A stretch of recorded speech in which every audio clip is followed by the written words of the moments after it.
Shri Award winner to introduce Harrick for the banquet talk. Over to you, Sanjay. So it's a pleasure to introduce Dr. Harrick, who is the Chief Technology Officer at Tata Consultancy Services. He is a TCS Fellow, a Fellow of the Indian National Academy of Engineering, and a distinguished alumnus of IIT Bombay. Prior to his current role, he was shouldering various responsibilities in TCS, including starting Digitate, a TCS venture. Prior to joining TCS, he was a professor of computer sciences at the University of Texas at Austin for about 15 years. Harrick received his PhD in computer science and engineering from the University of California, San Diego, and BTech in computer science and engineering from IIT Bombay. Over the past 25 years, Harrick has been involved in developing novel solutions in a variety of areas in computing, which led to 3 venture-backed startups in the US during 1999 to 2004, and also Digitate, the data consultancy services venture. Dr. Wynn has authored more than 125 papers in leading international academic journals and conferences, as well as filed for 45 patents. And coincidentally, today my son sent me a certificate of excellence that he got in Pune, which was signed by you. So I said I'll be meeting Dr. Wynn today evening. So welcome, Dr. Wynn, for the banquet talk on AI and the future of work. And the future of work is something I think we are all very worried about, concerned about, with whatever developments are happening in AI. The stage is yours.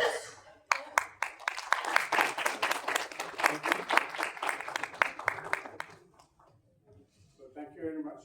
Can you hear me? Yes.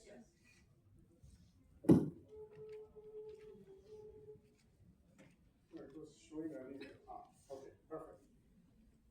So indeed a pleasure to be here, and first of all, thank you very much for inviting me. I think it's great to be coming to attend these conferences and get a chance to interact with so many high-profile researchers and scientists from everywhere. What I thought I would do is somewhat slightly different than what other presentations have done, which is I'm not going to talk about technology at all.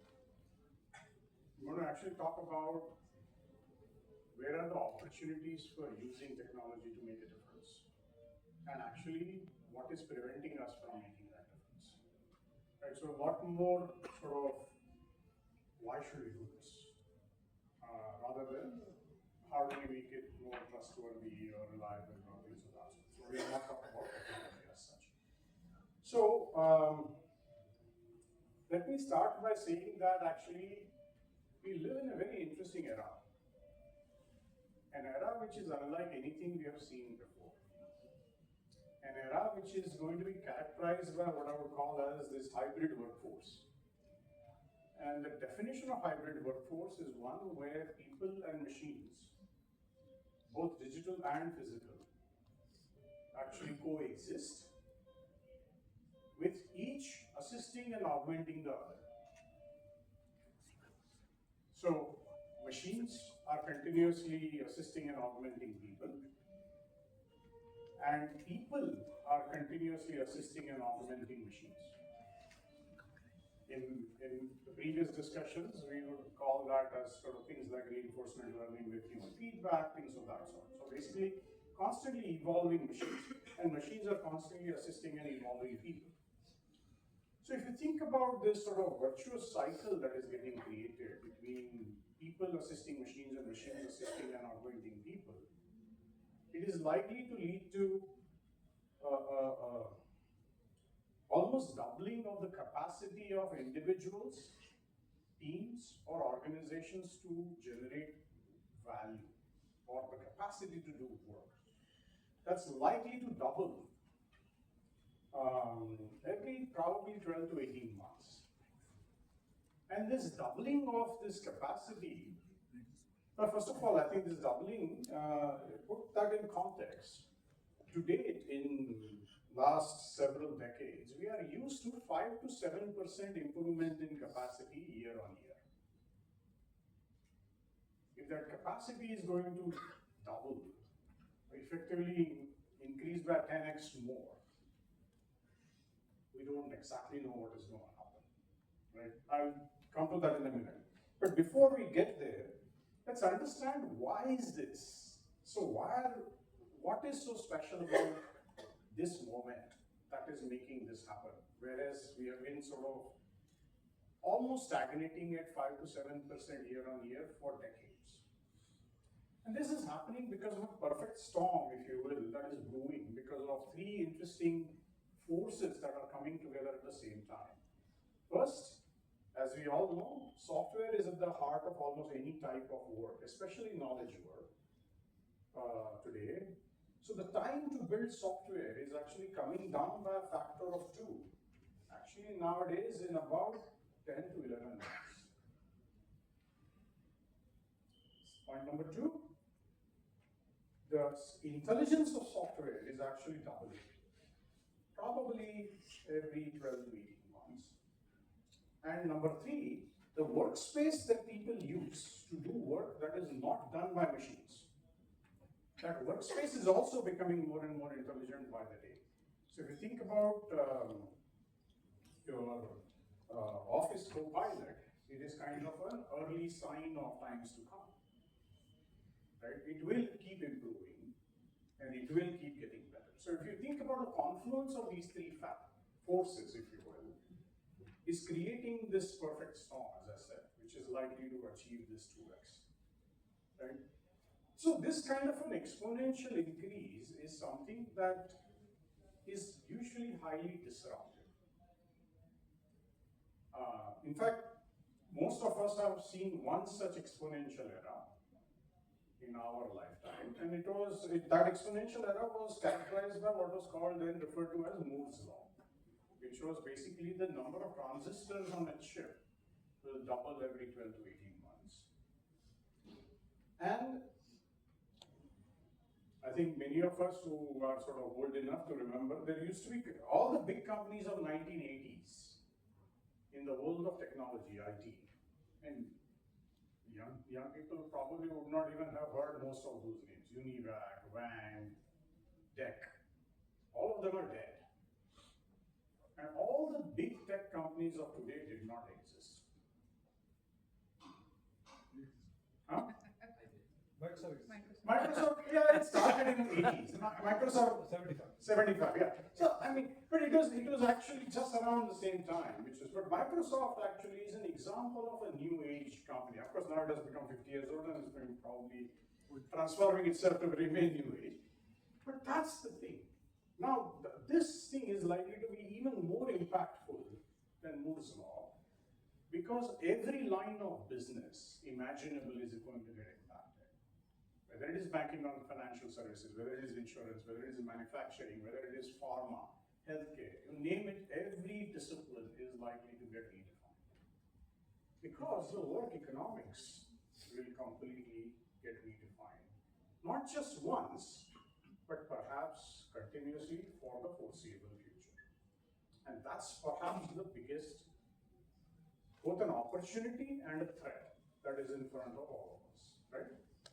In fact, so that's why I keep saying that only the dynamic will survive. And the definition of dynamic is basically individuals, teams, organizations, or even countries that will master the art of what I would call as inventing and adopting work next practices, not best practices, work next practices. And it's once again not just once, but potentially again and again and again every year or two or whatever the case may be. And that's very, very hard to do. So being dynamic is not something that we know exactly how to do very well. In fact, there is enough evidences of that. I'll come to that point a little bit later in the conversation. But just to kind of put that the fact that being dynamic is hard is that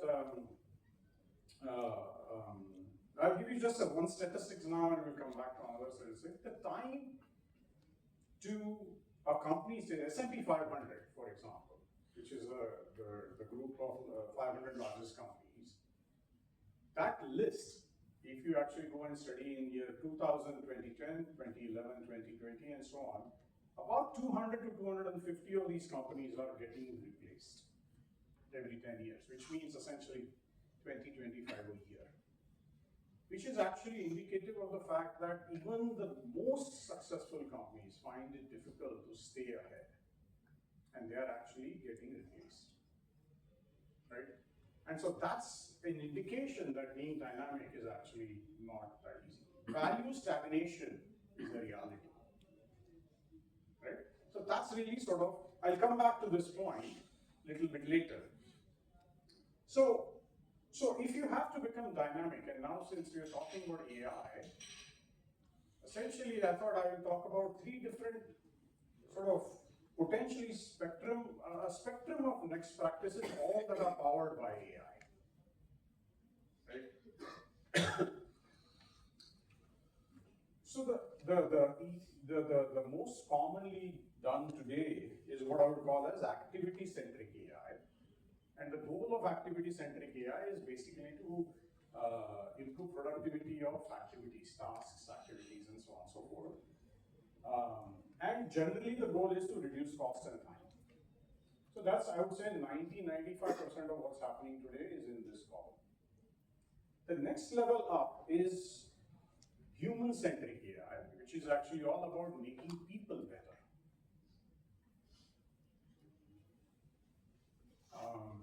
I mean, essentially empowering people to punch well beyond their weight, right? Accelerating functional excellence. Can you make a 2-year-old experienced doctor become as good as a 20-year experienced doctor?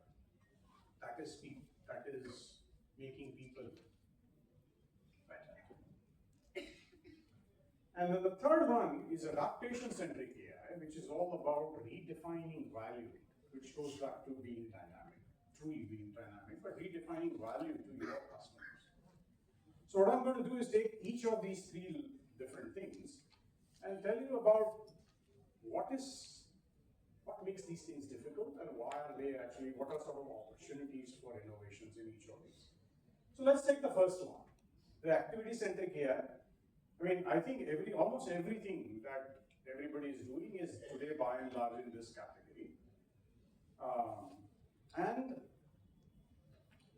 What defines activity-centric AI is this notion that we are essentially offering, I would say, information or automation at the fingertips of people.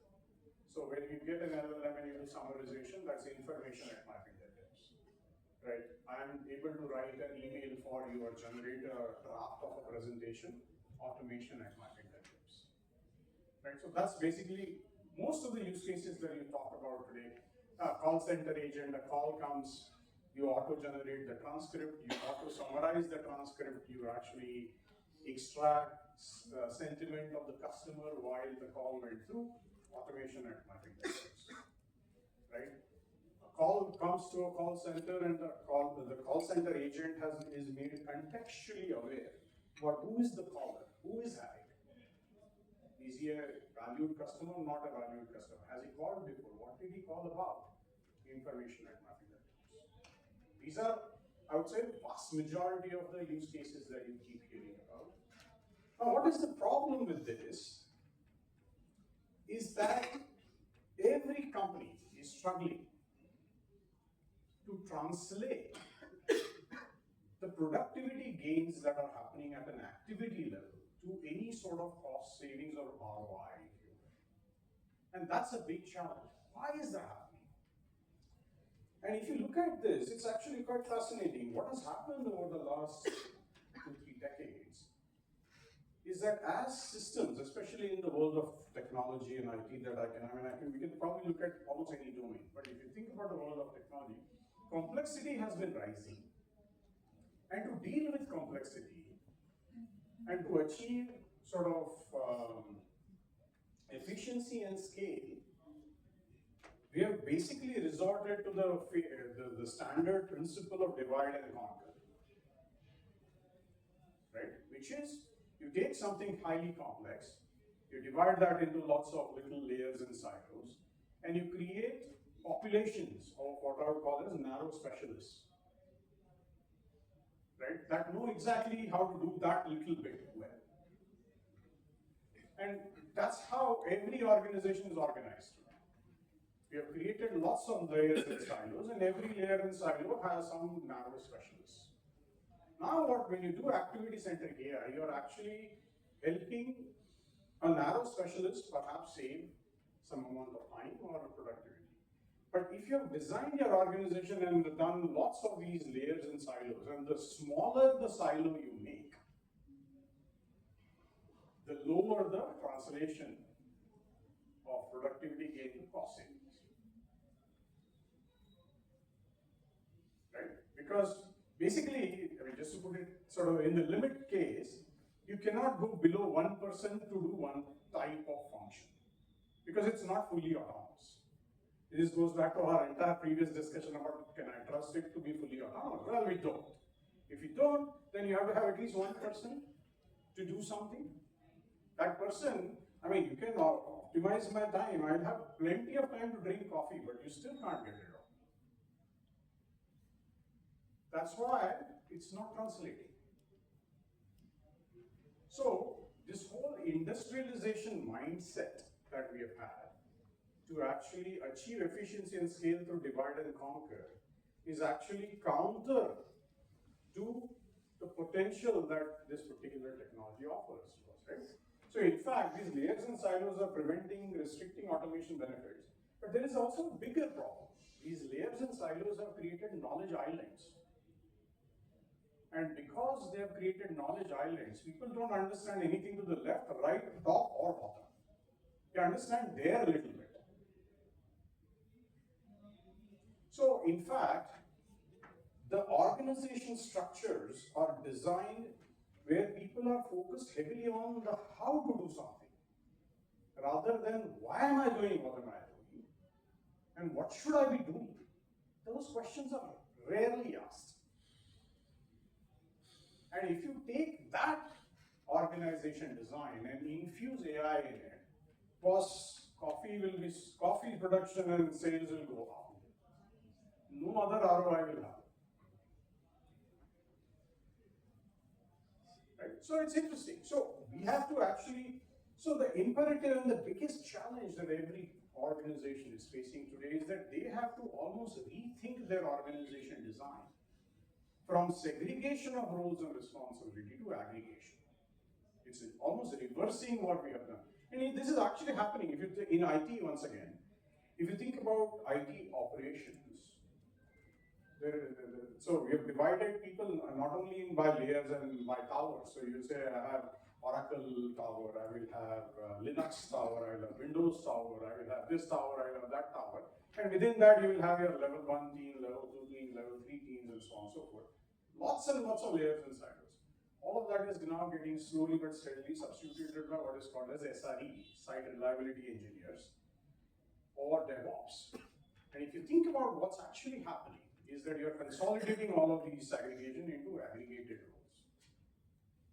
Right? Software engineering, the same thing is happening. We used to have front-end engineer, back-end engineer, database engineer, cloud engineer, security engineer. That's actually getting substituted to full-stack engineers. Segregation to aggregation. The problem, though, is that it is not that easy to do. Because the complexity, which is what was the cause of the segregation, has not gone away. In fact, that has gone up.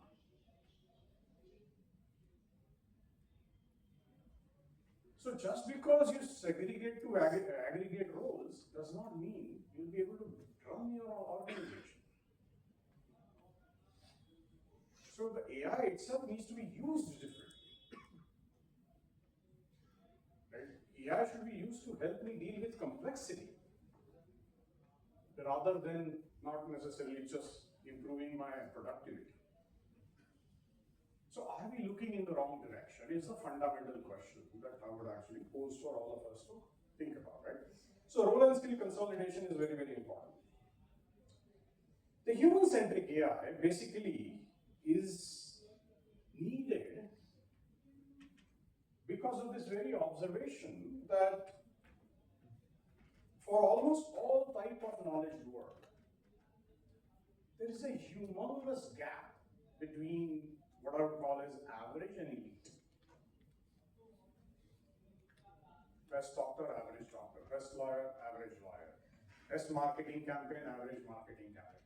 Best software engineer, average software engineer. Best, yesterday I was with the head of a large insurance company, and he was saying that, their underwriters basically do risk assessment. Right? Best underwriter, 20 plus years, 25 years experience, 2-year experience underwriter. They don't trust 2-year experience underwriter. Why? What happens is that if you think about all knowledge work, it's a combination of decisions and actions. Actions is the focus of productivity improvement. Decisions are still taken by people based on a lot of tacit knowledge that they have acquired over time. So the reliance on tacit knowledge is what causes this gap between average and elite. And that gap is, by the way, 100x. In software engineering, the difference between elite software and average software, as measured in terms of DevOps properties, like time to introduce change or change-induced error rates, or mean time to recover from failure and things of that sort. If you look at those kinds of metrics and you compare elite software from average software, the gap difference is 100x. We are not talking 10-20%, we're talking 100x. And if you ask the question, why is that the case? Interestingly, that 100x has not changed at all in the last 10 years, in spite of the fact that the productivity has gone through the roof. Why? It's because it's all tacit knowledge-based decisions, right? Actually, the problem is even worse. There is accelerating obsolescence of tacit knowledge. The rate of change is increasing so that the tacit knowledge is actually becoming obsolete faster than ever before. If you are building AI solutions today, you know exactly what I'm talking about. Right? The tacit knowledge in this case about what to do, how to do, which model to use, when to use, etc., is changing on a weekly basis. So if you build a solution based on something, based on tacit knowledge that worked well for you a year ago, first you are obsolete by design.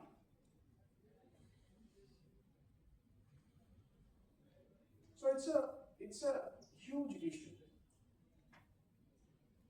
So what this is actually saying is that today's elite becomes tomorrow's average, unless the person can keep up. So not only is there a huge gap between average and elite, the elite is actually rapidly becoming average. So an opportunity for machines. So this is, in some sense, why dependence on tacit knowledge, it comes because of complexity. The systems are complex. Why does it take a 25-year experienced person to actually do underwriting in insurance? Because the person has to really understand, and they have burned their hands. I mean, it's almost like a wealth manager or a mutual fund manager. How do they do this? Why are there experienced wealth manager or mutual fund manager and novice wealth manager? Exactly the same gap. Decisions.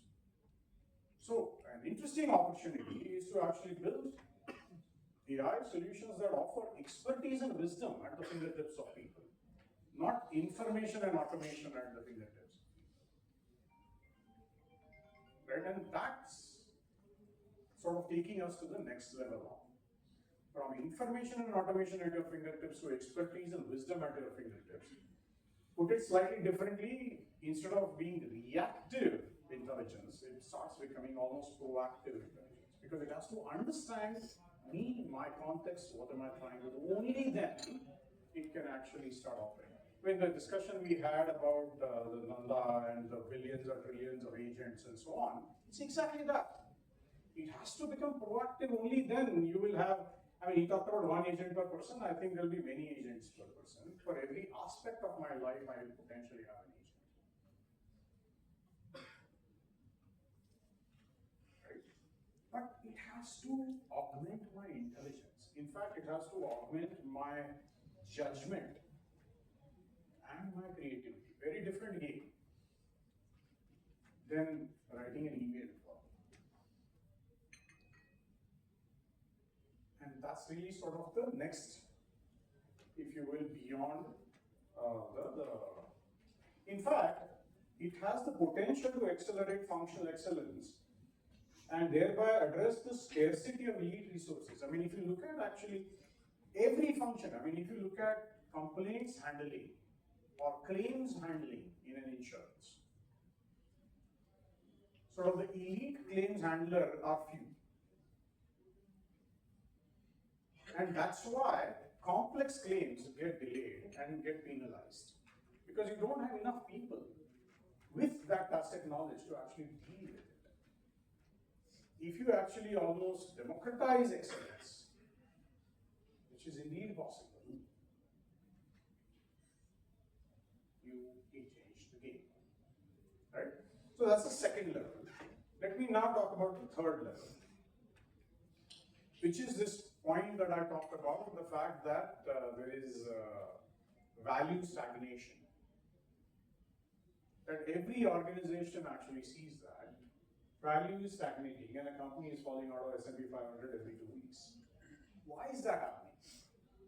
If you try to understand that, it's interesting actually. Every type of work actually follows this S-curve principle. Actually, this S-curve principle was popularized by Clayton Christensen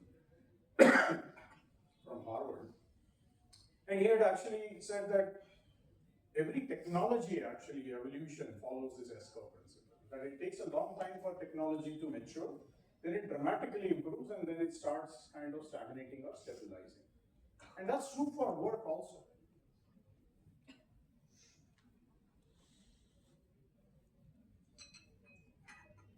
And in fact, an organization or a business or an enterprise is actually a complex network of different types of work. Most people, most organizations don't understand this network at all. So if you have to actually be dynamic, you have to do essentially continuously sort of track this dashed blue line, which is ride and jump S-curves. So you have to constantly keep asking the question, where am I on my S-curve? And what is the next S-curve I should jump to? When should I jump? What should I jump to? Why should I jump? And of course, how should I jump? Because you don't want to jump and die. That's called digital transformation or any AI transformation that we talked about earlier. Those are all jumping S-curves. But are we jumping to the right S-curve is the question, right? And that very few organizations and individuals are able to answer this. And that's the reason why that company is falling off of S&P. There are few companies that do an exceptionally good job. And that's mainly because of the tacit knowledge of the leaders. It's what is called intuition of the leaders. We talked about intuition earlier. The intuition, where is it coming from? Right? Of course, there is room for intuition and so on and so forth, but a machine can actually dramatically improve your ability to even think about possibilities by actually asking you questions. Right? And that's a very different way of using the machine. By the way, disruptions happen not because of, so this is what, if organizations can do this, they can survive. Disruptions happen when somebody comes in and changes the y-axis completely. In fact, if you read this Innovator's Dilemma book from Clayton Christensen, he gives many examples of this, right? So disk industry, for example. The y-axis changed from storage capacity of disk to physical size of disk. And whenever the new players that focused on physical size disrupted the old players. And few survived, most of them got wiped out. Right? And this is happening again and again and again. If you think about compute capacity to cloud, right? The y-axis changed from capacity of servers to time to provision a server. So it went from capacity to agility. And the moment you do that, disruptions happen. Right? And that's what is going to happen in every domain of work imaginable. It is not going to get disrupted because you are going to improve the productivity by 20%. It is going to get disrupted because somebody is going to come with a completely new value dimension. Let me give you a few examples of those, right? Software engineering, which since we are all computer science type, we are all tech geeks. Software engineering and maintenance today, the y-axis is cost of engineering or maybe even speed of engineering. Right? A more interesting factor is speed of adaptation.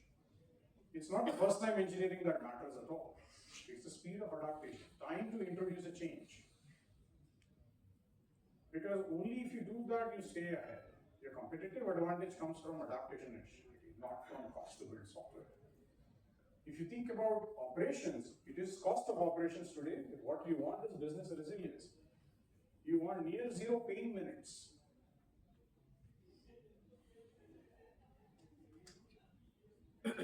Not the cheapest to run operations. And near zero pain minutes is extremely hard to do today because of layers and silos. Because our organization is designed for efficiency and scale, not necessarily for resilience, and certainly not for adaptivity. You have a problem. Right? Last example is my favorite example, technology modernization, right? Every company keeps modernizing. Right? It's fantastic job security for people in IT industry. But it generates no value. In fact, every company when they modernize, they go from legacy to legacy. Because by the time you modernize, you are legacy by design. Because it takes you 2 years to modernize, 3 years to modernize. So whatever you go to is legacy. In fact, in AI, you are generating legacy even before you go live. So interesting question is, all my esteemed colleagues, how do you design systems that are near zero legacy by design? It will never accumulate legacy. Full stop. That's the challenge. That's doable. And if you do this, you will disrupt a lot of this industry. This is change of the y-axis. This is not improving productivity of current modernization. It is about rethinking modernization. Or rethinking legacy drag. And actually saying no legacy is the right solution rather than continuously upgrading and monitoring, right? So you need proactive intelligence to redefine value, which means you need to actually have work platforms, ability to understand and model an enterprise as a network of work, and be able to do what if what analysis on that, and generate this kind of a proactive intelligence that will actually allow you to rethink your value and thereby actually become dynamic. Because you have to master the art of when to adapt, what to adapt to, why to adapt, and of course, how to adapt. And if you don't, as I said, only the dynamic will survive. Right? So let me end by saying that I think all of what I said is hard to do.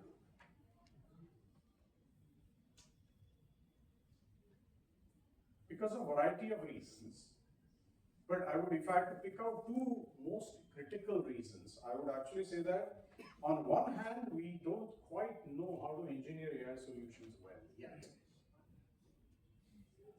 Not just engineer, but also maintain, manage, operate, and so on. I mean, a lot of the discussion we were having on the previous panel about responsibility, reliability, assurance. It's actually all about, can we build dependable AI? Actually, the previous, the Ramesh Raskar's presentation was actually all about what he calls decentralized AI. I prefer the word network AI.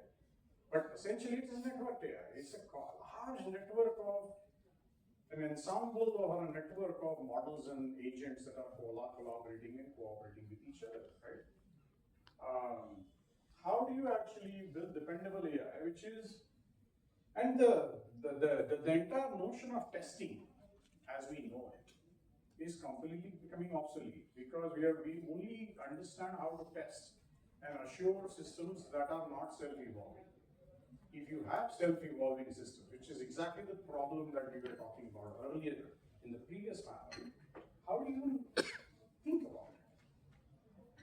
What is the concept of, I mean, we were talking about bias. One person's bias is another person's non-bias, right? How do you actually even think about these things? These kinds of things are actually, there is no good answer. There is enormous opportunity to innovate. In fact, zero legacy AI, as I said, is a huge challenge. As I said, we are accumulating AI faster than ever before. I mean, accumulating legacy faster than ever before. And it is, on top of it, is not explainable in most cases. We cannot and should not be using GenAI everywhere because it is inherently black box. It is inherently non-deterministic. You have to figure out when not to use which AI, rather than when to use GenAI, which is the more popular question. So that is one class of challenges that are there. But then the second class of challenges are basically managing organization changes. Because the role of people, going back to my very first point that I made, that we are embarking on this era where these hybrid workforce, people and machines are going to coexist and co-work. This fundamentally changes the role of people, which goes back to even the previous panel discussion. What is the role of a person? The role of a person is changing from doers of work to almost trainers and interrogators of machines, reviewer of work done by machine, which was the point I think that Banquet you were making about how do I find there is a fault model. It's a reviewer of work done by machines. And perhaps most importantly, the owner of critical thinking and creativity. Now, what is interesting is that as machines become more and more intelligent, my role will shift on a weekly, monthly, quarterly basis. How do we design organizations which can actually do this? Today's organizations have no clue how to deal with changing roles. We are used to defining roles and they stay like that for years. If they're going to change on a quarterly basis, do we know what to do? We don't. Actually, so this actually raises a very interesting, what I would call as the reskilling imperative. Actually, there is a lot of, once again, fascination about skilling for AI. I would say that's not that important. I mean, it's important, but not that important. What is much more important is how do you use AI for skilling? Which is because you have, I mean, in India we have 1 billion people, 1.4 billion people. How will you keep these 1.4 billion population relevant? Just to give you a microcosm example, which you guys, in TCS we have 600,000 employees, right? Which is from any country, right? Half-life of a skill has shrunk from 30 years to 5-6 years and shrinking fast. At least, especially tech skills. Which means that we have to retrain 1/5 of our population every year. That's 100,000 people. We are world's largest university by far. By far. And my problem is much harder than any university's problem. Universities are a factory, right? You put students on one end and there are 10 swim lanes, people come out at the other end. This is not like that. Because I cannot do this factory model. I don't have 10, I have thousands of options. Who do you train for what? Because, once again, you don't want to create average, you want to create elite. It goes back to my earlier point.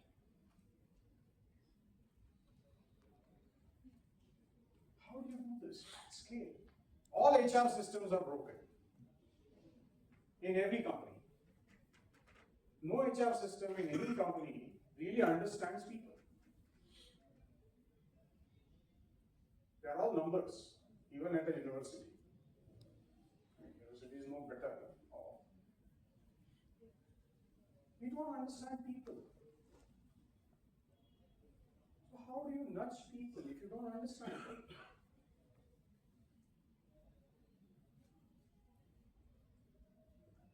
And how do you do this at scale? If I have to do this for 600,000 people, no HR will actually be able to deal with this. The only hope is machines.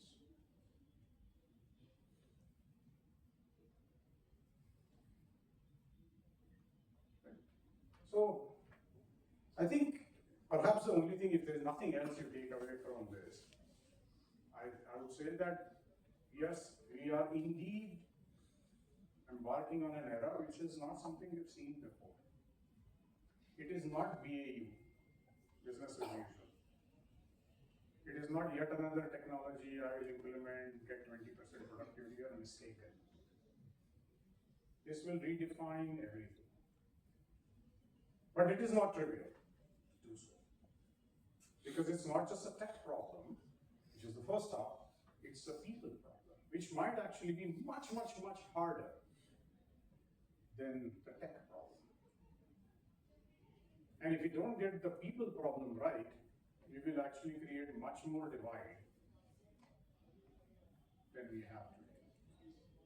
Right? So, let me end by saying that we really need wisdom, vision, but perhaps most importantly, courage to lead in this transformative period. Because this is not really, as I said, it's not something we've seen before. We just don't know which type of work will get redefined. And it is not if it will get redefined, it is only when it will get redefined. So if you think you are safe, you are mistaken. Regardless of who you are. Right. So thank you very much. I'm happy to answer any questions.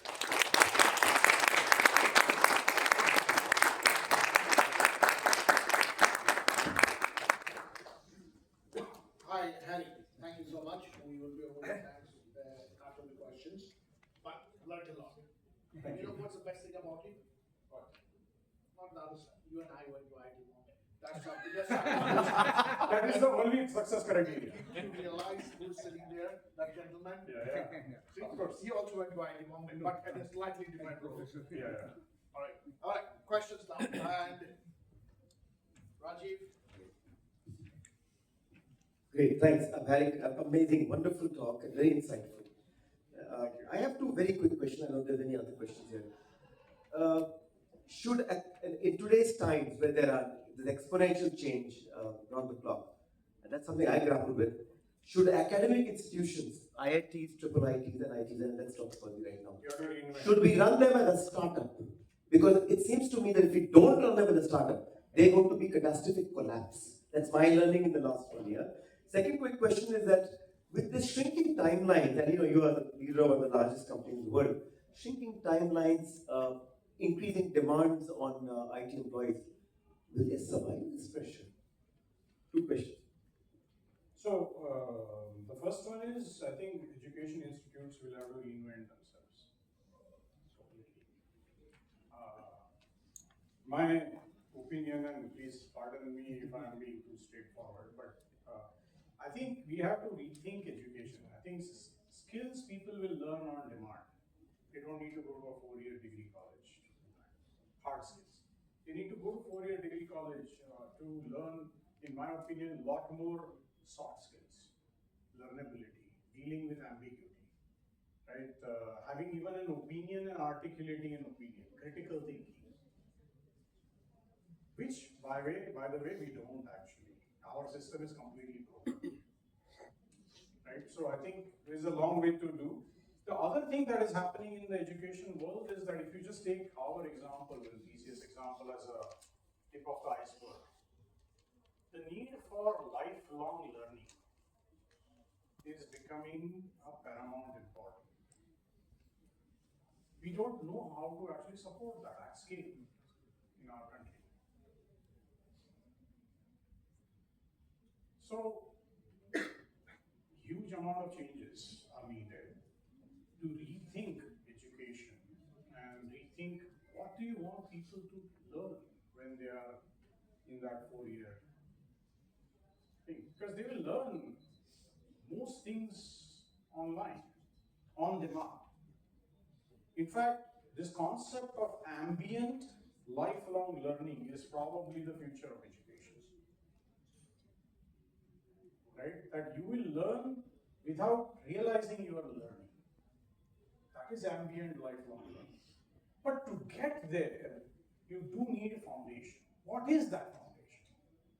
And that's what education institutions should impart. Which, in my opinion, today, we are 180 degrees away from where that is. We are imparting mostly hard skills and not these things. The second question was Shrinking timeline, yeah. shrinking time is important. I think at least what I feel is that a lot of jobs will disappear, but lots of new jobs will appear. So it's not about actually loss of jobs necessarily, but continuous redefinition of jobs is what is it. I'll give you an example, software engineering.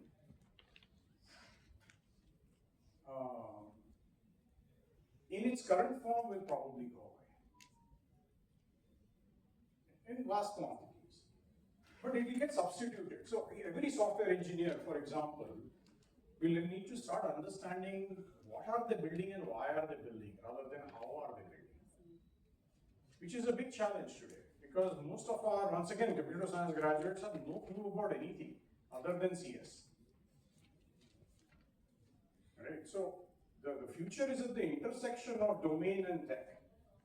If you only understand tech, you will be left out. If you only understand domain, you will be left out. You need to understand both. Right? I lost my chain of thought. Anyway, I remember. Yeah. Next, you are exhausting your question quarter today, but since you are famous too, I will ask one. No, I have to answer Venkat's question. Otherwise, I cannot. Fantastic talk, very insightful. Thank you. I want to build on the previous discussion and ask like, I think humans are inherently slow. You're not going to like if the half-life of skill is 2 years, it is not going to happen. Like people will just tire out. Right?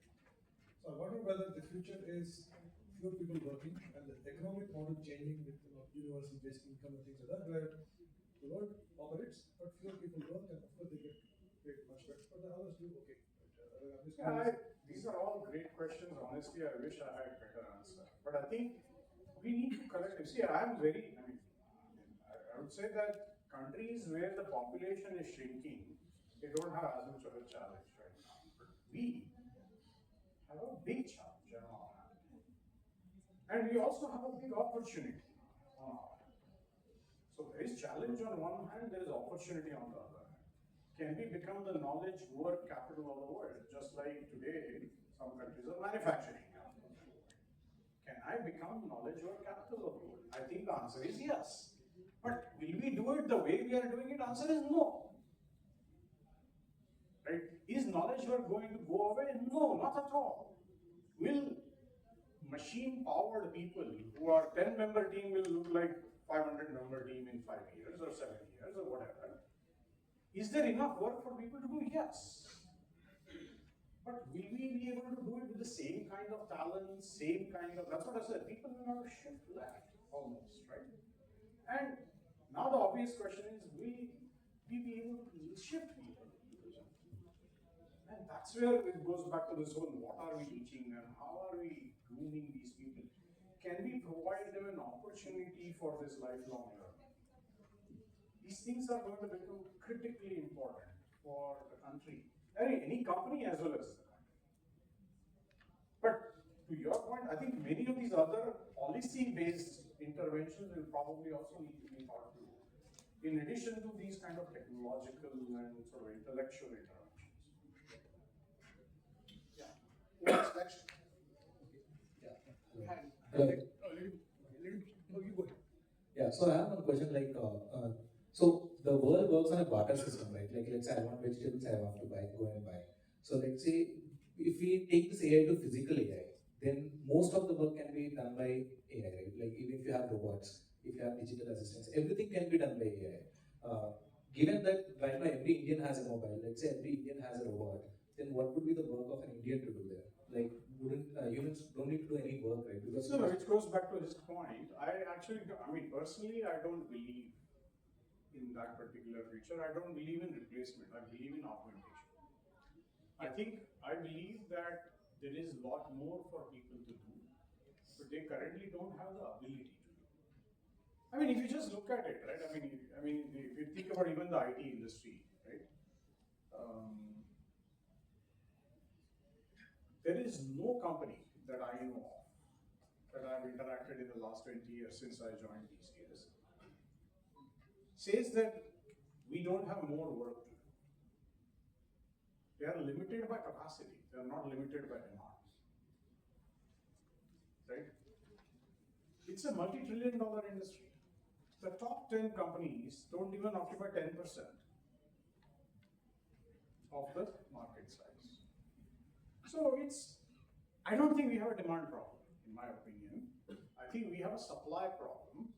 That's why I said in one of those things that can we basically use technology to dramatically accelerate functional excellence.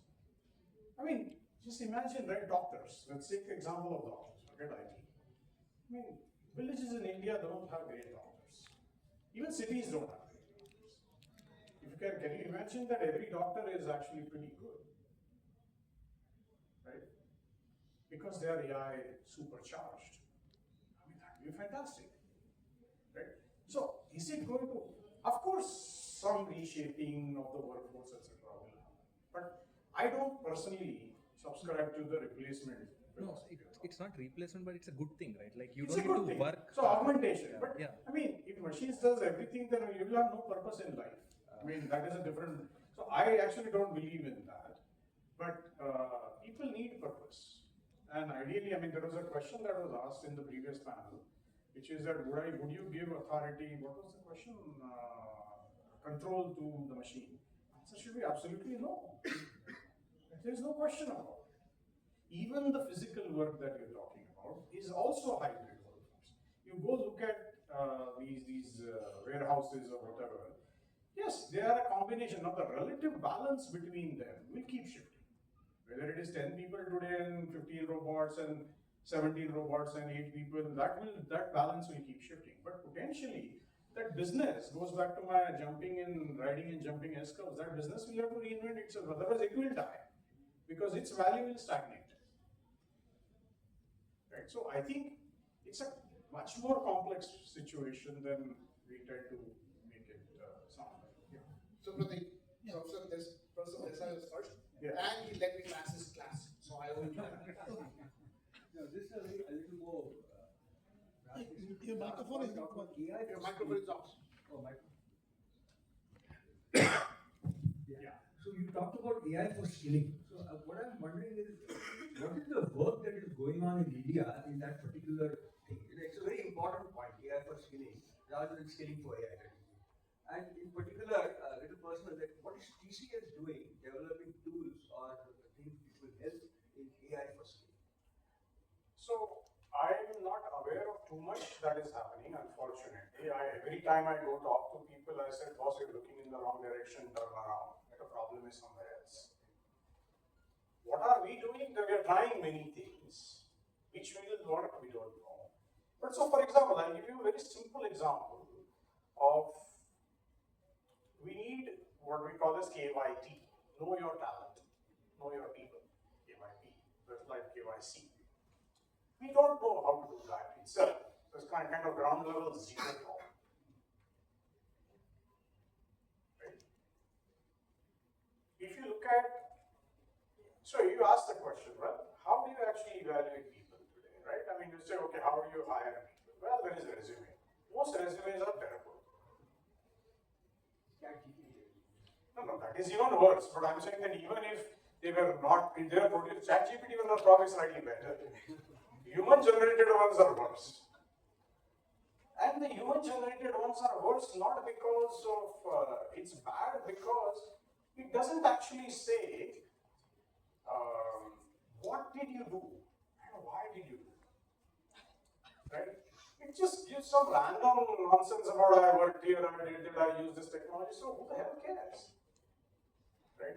You have no understanding of the person's ability to think. Now, when you do interviews, etc., we do all of that, and then of course there's a limited. Once again, 100x gap between average interviewer and lead interviewer. Same problem. So the whole question is that we're trying to ask is, can I use a machine to understand the person? And I want to understand not just your hard skills, but your soft skills, your thinking ability. Now, the good news is that there are a large number of psychometric tests and this and that is available. The tools are there, hands and feet are there is no brain. Can you build a brain that actually assembles these hands and feet intelligently, such that it does not look and feel intimidating and yet is actually insightful? And that's the design challenge of the future, right? So that's just an example. Then there are a bunch of other things that you will have to do to actually truly get there. But yeah, so we are trying. I call it sort of genius partner of every individual is what my dream state is, right? So you want a genius partner for every person to make the person better, and that's sort of the real opportunity. So yeah, Subrata asked the last question. Yes. Running. Okay.